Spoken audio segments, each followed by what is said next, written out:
मित्रांनो, आज आपण आलेलो आहोत आपला परिवार अनाथ आश्रम, जे की कळसंबर या गावी आहे आणि नेकनूर तालुका जिल्हा बीड या ठिकाणी. तर मित्रांनो, हे चालवत आहेत मनीषाताई पवार आणि त्यांचे बंधू. तर मित्रांनो, हे जे आश्रम आहे यासाठी मनीषाताई यांनी स्वतःची जी 2 एकर जमीन आहे ती दान देऊन स्वतः या आश्रमामध्ये जे अनाथ तुम्हाला दिसतात, तर हे अनाथ महिला आणि वृद्ध जे लोक आहेत त्यांचा त्या सांभाळ करतात. तर मित्रांनो, हा एक थक्क करणारा प्रवास आपण या व्हिडिओच्या माध्यमातून पाहणार आहोत. 2018 साली या आश्रमाची त्यांनी सुरुवात केली आणि त्या या छोटंसं जे रोपटं लावलं होतं त्याची वटवृक्षामध्ये सध्या रूपांतर झालेलं आहे आणि एकदम खडतर प्रवासामध्ये या आश्रमाची त्यांनी सुरुवात केली आणि एक बाग अशी फुलवलेली आहे. आणि जे महिला वृद्ध आहेत, जे पुरुष वृद्ध आहेत यांचा या ताई सांभाळ करतात. तर या व्हिडिओच्या माध्यमातून त्यांचा थक्क करणारा प्रवास आपण जाणून घेणार आहोत. व्हिडिओ शेवटपर्यंत पहा. व्हिडिओ आवडल्यास लाईक करा, शेअर करा आणि चला पाहूया संपूर्ण माहिती.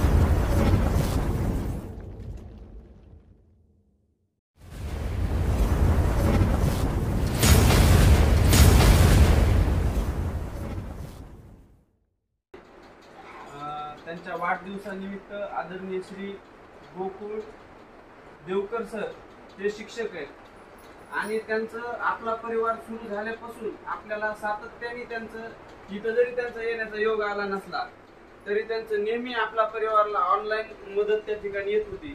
तर आज त्यांच्या वाढदिवसानिमित्त त्यांचा मित्र परिवार आदरणीय दुधाळ बाळासाहेब हनुमंत सर, दुधाळ सतीश उत्तम सर आणि दुधाळ कल्याण काशीनाथ सर हे सर्वजण या ठिकाणी उपस्थित आहेत. मी सर्वप्रथम आपला परिवाराच्या वतीने या चारही मित्रांचं शब्दसुमन आम्ही स्वागत करतो आणि आदरणीय गोकुळ देवकर सरांना मी अशी विनंती करतो की आपण आमचा आपला परिवारचा एक छोटासा उपचार स्वीकार करावा.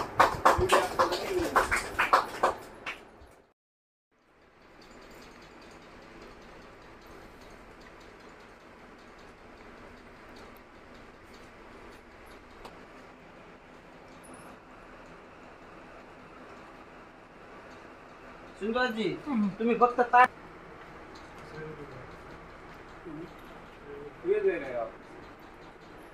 जास्त आपले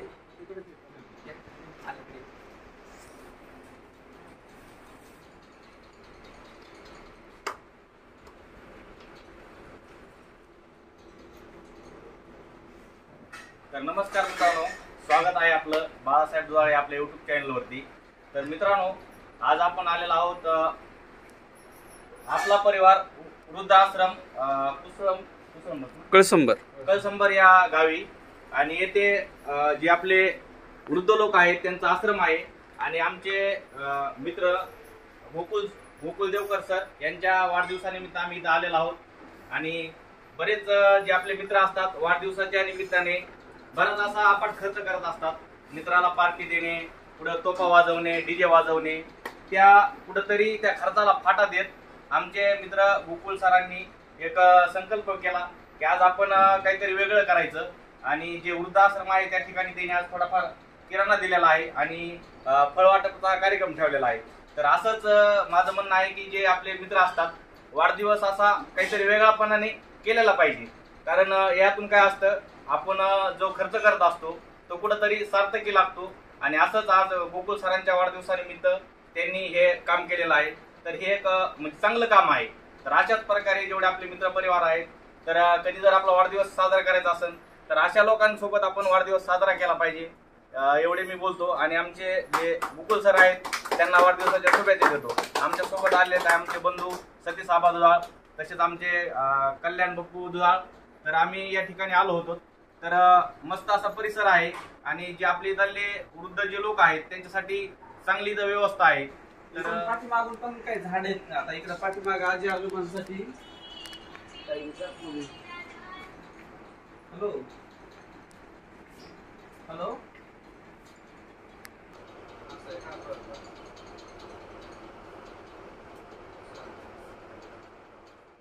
जे आपले महिला वृद्ध जे आहेत त्याचं एक आश्रम आहे.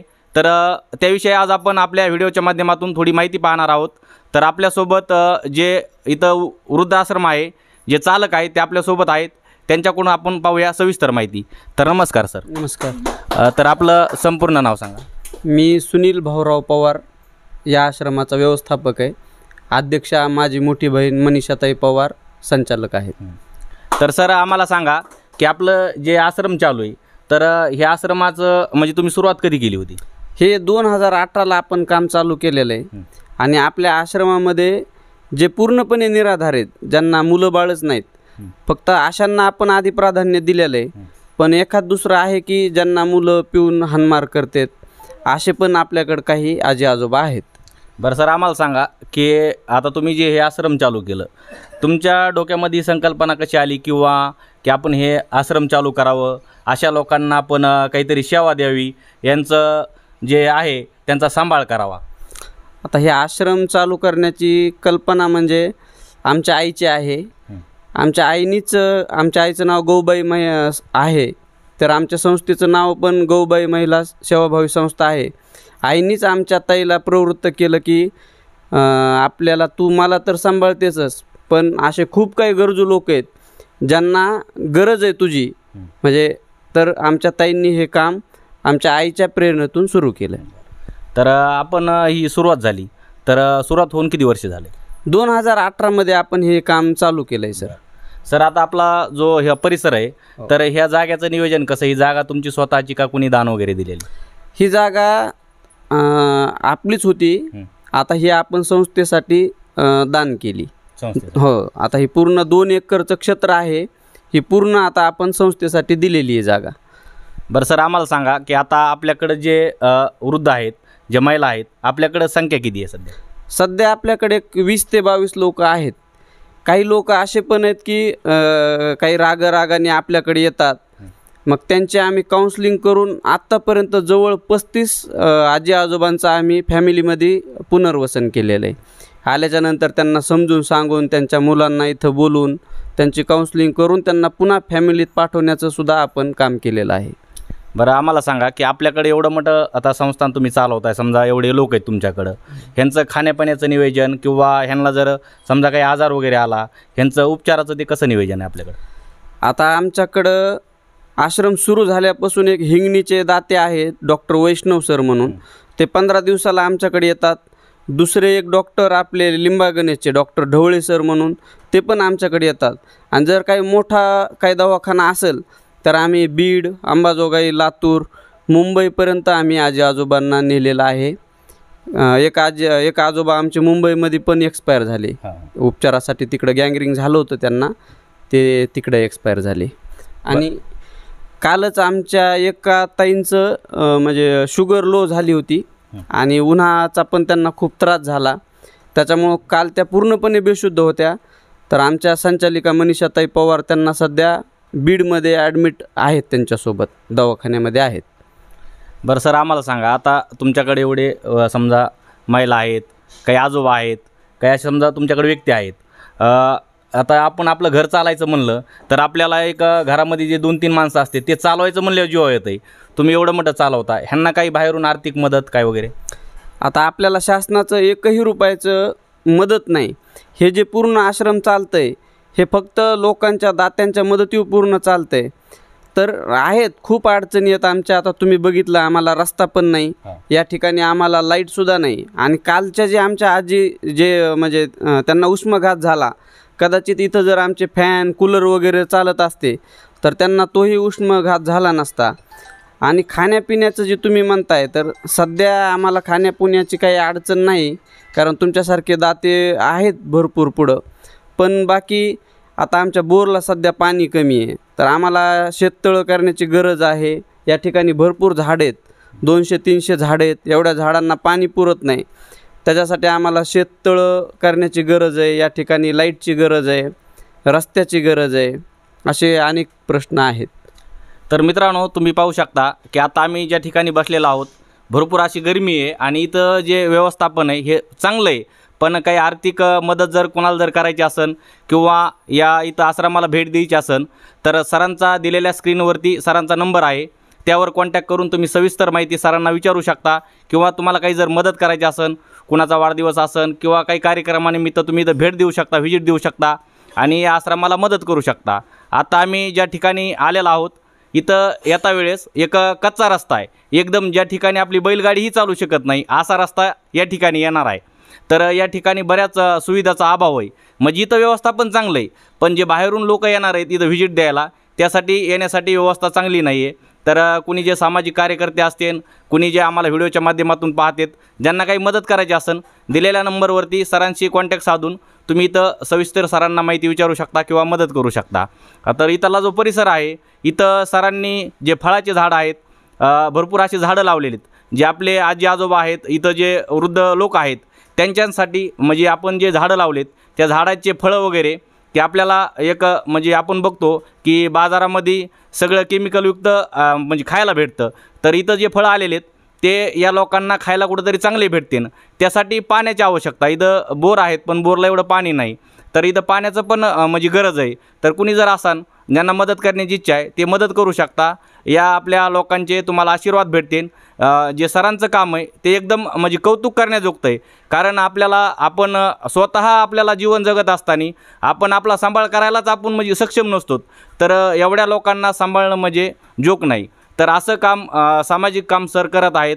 त्यांच्या ज्या सिस्टर आहेत त्या पण करत आहेत. काही कामानिमित्त म्हणजे जे इथले जे एक त्यांचे आजोबा किंवा आजी कोण आहेत तर त्यांना दवाखान्यात ते घेऊन गेलेले आहेत, त्यानिमित्ताने त्यांची आपली भेट नाही झाली. पण जे त्यांचे बंधू आहेत ते आपल्याला माहिती देत आहेत. सर आम्हाला सांगा की आता तुम्ही हे जे शेड वगैरे उभारलं आहे, आता तुमच्याकडे एवढं शेड आहे का अजून काही व्यवस्थापन आहे इथं? आता हे सध्या आपल्याकडं 2000 स्क्वेअर फूटचं शेड आहे. वरती आरतीताई सोनाग्रा त्यांनी आम्हाला RCC हॉल बांधून दिलेला आहे 20x22चा. दुसरं पण अजून एक रूमचं काम चालू आहे 20x22चं. तर आपण पूर्ण इथं 32 रूमचा प्लॅन काढलेला आहे. त्याच्यामधल्या आपलं 2 रूमचं काम पूर्ण झालेलं आहे. तर असंच जसं जसं आपल्याला डोनेशन येईल तसं तसं आपण RCC काम पुढं वाढीत चालणार आहोत. तर सर्वांना माझी विनंती आहे की आपण इथं अन्नदान करूया. वाढदिवसनिमित्त आपल्या घरी पुण्यस्मरण असन, वर्षश्राद्ध असन, लग्नाचा वाढदिवस असन, तर आपण आपला परिवारला येऊन आमच्या आजी आजोबांसोबत गप्पाही मारू शकता. आणि आपण सर्वजण आल्याने आमच्या आजी आजोबाला देखील वाटतं की बाबा माझा मुलगा किंवा माझा नातू मला भेटायला आला. तर मी सर्वांना विनंती करतो की आपण आपल्या वाढदिवसनिमित्त आपल्या घरात कुठे कार्यक्रम असेल तर इथं येऊन आपण वाढदिवस साजरे करू शकता. तर मित्रांनो आमचं पण निमित्त असं होतं की आमचे जे बंधू समाज मित्र आहेत, मुकुल देवकर सर यांचा आज वाढदिवस आहे आणि त्यानिमित्ताने आम्ही आज इथं व्हिजिट दिलेली आहे. त्यांच्या वाढदिवसानिमित्त आम्ही फळ वाटप आणि सरांनी थोडा किराणा वगैरे या आजी आजोबासाठी दिले आहे. तर सरांनी सांगितल्याप्रमाणे कुणाचा वाढदिवस असेल, कुणाचा काही कार्यक्रम असेल तुम्ही इथं मदत करू शकता. आणि जे आपले आजी आजोबा आहेत त्यांचा जो आनंद आहे तो थोडा द्विगुणित होतो. कारण अशा लोकांना कुणी नसतं, आपण आलोत त्यांना एक आपुलकी असते, प्रेम असतं, तर त्यांचा आनंद नक्की म्हणजे गगनात न मावण्याजोगता असतो. त्यासाठी तुम्ही इथं येऊन मदत करू शकता. तर आपल्याला हे जे प्रकल्प आहे, जे आश्रम आहे, मला कसं वाटलं व्हिडिओच्या माध्यमातून तुम्ही संपूर्ण पाहितलं, तर तुम्हाला कसं वाटलं कमेंट नक्की कळवा. आणि कुणाला काही अडचण असेल तर दिलेल्या स्क्रीन नंबरवर सरांचा नंबर आहे, त्यांना कॉन्टॅक्ट करून तुम्ही सविस्तर मित्रांनो आपल्यासोबत तुम्ही पाहताय व्हिडिओमध्ये तुम्हाला दिसतंय की आपल्यासोबत या आश्रमामधील जे वृद्ध महिला जे अनाथ आहेत ते इथं आहेत. तर त्यांच्याकडून आपण थोडी माहिती पाहूया की त्यांना इथं ज्या आश्रमामध्ये जे आहेत तर आश्रमामध्ये कसं आहे काय. तर नमस्कार बाबा. नमस्कार. तर आपण या आश्रमामध्ये आहेत किती दिवसापासून आहेत? मी आता कमीत कमी वर्ष होत आलं माझं. वर्ष होत आलं. हो. आपलं गाव कुठलं? नेकनूर. नेकनूर. तर आपल्या घरचं कशी परिस्थिती आपलं म्हणजे तुम्ही इथं कसं आलात, तुम्हाला कसं कळलं की आश्रमामध्ये तुम्ही आलात? म्हणजे असं समजलं की या ठिकाणी बहुत चांगली व्यवस्था आहे, सुरक्षित लोक आहेत, समजदार आहेत, सगळ्या गोष्टी बरोबर आहेत. ह्याचा तपास करूनंतर ह्या ठिकाणी येऊन पोहोचलो मी. तुम्ही डायरेक्ट आलात का तुम्हाला ताई न्यायला आल त्या? मी डायरेक्ट आलो आणि इतर लोकांनी सांगितलं की मला फार चांगलं आहे, सुविधा आहे, सगळ्या गोष्टी सोय आहे. आता वर्ष झालंय तुम्ही इथं राहताय, इथं खाण्यापिण्याचं नियोजन तुमच्या चेहऱ्यावरून तर कळतं की इथं चांगलं आहे. आणि तुम्ही आता समजा आपलं कसं असतं शेजारी पाजारी जे लोक असतात म्हणजे गावाकडं, तर त्यांच्यासारखंच इथं वातावरण आहे. तुम्हाला कसं वाटतं इथं करमत आहे का? या ठिकाणी फार चांगलं आहे, सगळ्यापेक्षा सभ्य वातावरण आहे, सुशिक्षित आहे, सगळे समजदार आहे, सगळ्या गोष्टी सुविधा आहेत. इथं सगळं व्यवस्थित टायमाला भेटतं, टायमाला कोणतीही तकलीफ नाही, त्रास नाही. हां. आपल्यासोबत इथं अजून पण काही आहेत महिला वगैरे, त्यांना आपण विचारूया. बरं वाटतंय का आजी? बरं वाटतं. इथं कसं आहे, चांगलं आहे का? करमत आहे का इथं? जेवण वगैरे चांगलं भेटतं का? हो. बरं. तर आजी सांगतात की इथं जेवण वगैरे चांगलं भेटतंय. पाठीमाग पण आजी इथं आपले आजोबा आहेत, इथं आजोबा आहेत, तुम्ही बघू शकता की इथं विशेष म्हणजे पटक्यावाले आजोबा आहेत. आता जे पटका तुम्हाला दिसतोय असा दुर्मिळ होत चाललाय, असे पण इथं लोक इथं समोर बघू शकता, एकदम वयस्कर आजी. इथं पण एक आजोबा आहेत, इथं पाठीमागं पण एक आहेत, त्यांना आपण विचारूया. बाबा आपलं नाव काय? अशोक भुरे. आपण इथं किती वर्ष झाले आलेले? 3 वर्ष झाली. 3 वर्ष. आपण इथं कसे आला होता? तुम्हाला कसं माहीत झालं की इथं आश्रमामध्ये आपली सुविधा होऊ शकते, व्यवस्थापन होऊ शकतं चांगलं? आमच्या मित्रांनी पता काढला. तुम्हाला इथं आणून सोडलं का मित्रांनी? मित्रांनी इथं मोटरसायकल आणून सोडलं. बरं, इथलं वातावरण वगैरे कसं आहे? नाश्ता आहे, दुपारा जेवण आहे, 2 टाइम चहा आहे. उपचारासाठी कसं व्यवस्था आहे? सारी व्यवस्था, म्हणजे डॉक्टर आहेत. म्हणजे आपण आपल्या जे घरी असतं तसंच वातावरण आहे इथं? आपल्या घरच्यापेक्षा भारी म्हणायचं. घरच्यापेक्षा भारी. आता तुम्हाला इथून जाऊ वाटतं की इथंच राहू वाटतंय? नाही नाही नाही नाही, मला खूप वाटतं तर राहीन का नाही, पण आता इथं निभल्या गेलं. म्हणजे इथं एकदम भारी व्यवस्थापन आहे, तुम्हाला करमत आहे वगैरे सगळं, एकदम जीव लावते तर. बरोबर आहे ना? बरोबर. तर तुम्ही पाहितलं की आपलं इथं फेक वगैरे नाही काही, की जे आपलं म्हणजे तुम्ही व्हिडिओच्या माध्यमातून पाहताय. आणि एवढे जे लोक आहेत इथं, तर यांच्या लोकांच्या तोंडून पण आपण ऐकलंय की इथलं जे नियोजन आहे ते कसं आहे. तर आमचे जे मित्र आहेत गोकुळ देवकर सर, यांच्या वाढदिवसानिमित्त आम्ही इथं आलेलो होतो. त्यानिमित्तानं आपल्याला आपल्या चॅनलच्या माध्यमातून हा व्हिडिओ पाहायला भेटतोय. तर बरंच इथं वातावरण बाहेर चांगलं आहे, ते पण आपण पाहूया व्हिडिओच्या माध्यमातून. चला पाहूया. त्यामध्ये पूर्ण अटॅच टॉयलेट बाथरूम आहे. तर असं आपल्याला अटॅच टॉयलेट बाथरूम करण्याची गरज आहे, कारण वरच्यावर आमचे आजी आजोबा थकत चाललेले आहेत, त्यांना इथपर्यंत येणं म्हणजे शक्य होत नाही. तर त्याच्यासाठी आम्हाला बांधकामाची पण गरज आहे, जेणेकरून त्यांचं जे अटॅच टॉयलेट बाथरूम आहे ते. तर मित्रांनो पाहू शकता की हा जो वृद्धाश्रमचा जो परिसर आहे आणि जो प्रकल्प आहे त्यामधील किचन आहे. आणि इथं आता आपण ज्यासाठी मुलाखत पाहितली, जे सर आपल्याला माहिती सांगतात, त्याच्या मिसेस इथं आहेत. तर त्या स्वतः या किचनमध्ये जे या आजी आजोबांना जो स्वयंपाक असतो त्या ताई बनवत असतात. तर ताई आम्हाला सांगा की आपलं हे किचन आहे, तर तुम्ही इथं स्वयंपाक वगैरे बनवता. तर मला इथं म्हणजे किचन कसं असतं आपल्या घरामधलं, तिथं किचन वाट वगैरे असतं, सगळं चांगलं व्यवस्थापन असतं. तुमच्याकडे हे व्यवस्थापन आहे, तर कसं वाटतं तुम्हाला? नेमकं काय आहे तुम्हाला गरज वगैरे? कसं आहे, किचनची तर आपल्याला गरज आहे. तुम्ही बघू शकता किचनची अवस्था कशी आहे. पण कसं आहे, आपलं जसं असेल तसं ॲडजस्ट करायची सवय, कारण मदती पण एवढ्या आपल्याला येत नाहीत. आर्थिक मदती पण कमी येतात. कुणी जरी मदती केल्या तर किराणा देतं, कुणी असं जेवण आणून देतं. पण आर्थिक मदत असल्यामुळे आपल्याला म्हणजे सगळे हाल येतं. तुम्ही बघू शकता आम्हाला गॅसची पण कमतरता आहे. गॅसच्या टाक्या दिसतात तुम्हाला, पण आम्हाला अक्षरशः कधी कधी गॅस पण नसतो. आम्हाला स्वयंपाक कधी कधी चुलीवर करावा लागतो. असं तर आम्ही रोजच चुलीवर करतो स्वयंपाक, पण नाश्ता असन, चहा असन, भाजी वगैरे असं गॅसवर असतं फक्त. तर आम्हाला किचन वाट्याची गरज आहे. बघू शकता तुम्ही आजूबाजूला कसं आहे आमचं किचन म्हणजे. तर आपण बघता की तर ताई सांगतायत, त्याला म्हणजे आपल्या घरचा एक स्वयंपाक करायचं म्हणलं तर आपल्या घरची जी लेडीज असते त्यांना त्रास सहन म्हणजे वाटतो की आपल्याला एवढा त्रास नको, आपल्याला गॅस असावा, किंवा असावा, जागच्या जागा सगळ्या सुविधा असावा. एवढ्या लोकांचा स्वयंपाक करणं ताईने आता सांगितले. कधी कधी आम्हाला गॅस नसो, आम्ही म्हणजे चुलीवर स्वयंपाक बनवतो. आणि किचन वाट्याची अवस्था तुम्ही बघताय की किचन वाटा पण त्यांना नाही गरज आहे. तर आजकालची मुली आहेत समजा, तर त्यांचे स्वप्न वेगळं असतात. तरी जे त्यांचे सर आहेत त्यांच्यासोबत खांद्याला खांदा लावून मानता येईल की एवढं काम करतायत. तर म्हणजे त्यांच्या अपेक्षा तुम्हाला काय वाटतं नेमकं ताई, की आता तुम्ही एवढं मदत करू लागता, तुम्हाला वाटत नाही की आपण बाहेर राहावं, चांगलं जीवन जगावं वेगळं जगापेक्षा जरा? तर कशी तुम्ही सरांना मदत तुम्हाला म्हणजे तुम्ही मदत करताय, कशी करताय? इच्छा तर सगळ्यांचीच असते बाहेर जायची फिरायची, पण आता आपण हे काम हाती घेतलंय तर असते कधी कधी होती इच्छा. पण आता हेच काम समाधान वाटतं हे करून सगळं. आणि कसं आहे, परत स्वयंपाकाला सुद्धा आपल्याला बाई भेटली तर परत त्यांची सगळे असे म्हणजे हेच असतं, आम्ही म्हाताऱ्या माणसांचं हे करणार नाही, परत काम त्यांचं निवडून असतं, आम्ही एवढंच करणार.